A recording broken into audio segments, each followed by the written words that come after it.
कबलापूर विमानतळासमोर सायकलला धडक देऊन अपघात करणारे मोटरसायकलस्वार भारत रामचंद्र पाटील वर्ष 53 राहणार बिसूर यांचा उपचारादरम्यान मृत्यू झाला। या अपघातात सायकलस्वार बाळास्वर सदाशिव पाटील राहणार कबलापूर हे गंभीर जखमी झालेत। या प्रकरणी मयत भरत पाटील याच्यावर सांगली ग्रामीण पोलीस ठाण्यात गुन्हा दाखल करण्यात आला आहे।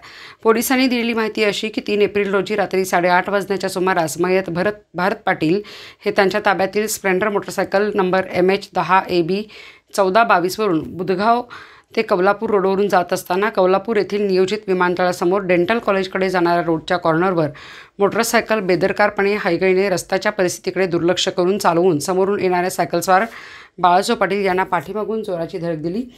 धडक देऊन बाळासाहेब पाटील यांना खाली पाडून त्यांच्या दोन्ही पायाच्या गोट्यास जखमी करून सायकलचे नुकसान केले, तर स्वतः मोटरसायकलसह रोडवर पडून डोक्यास तोंडाला गंभीर मार लागून गंभीर जखमी झाले। त्यांचा मिरज येथील खासगी रुग्णालयात उपचारादरम्यान 4 एप्रिल रोजी दुपारी 4:15 वाजण्याच्या सुमारास मृत्यू झाला आहे। या प्रकरणी पोलीस हवालदार अमोल शहाजी शिंदे यांनी सांगली ग्रामीण पोलीस ठाण्यात फिर्याद दाखल केली असून मयत भरत पाटील यांच्यावर गुन्हा दाखल करण्यात आला आहे।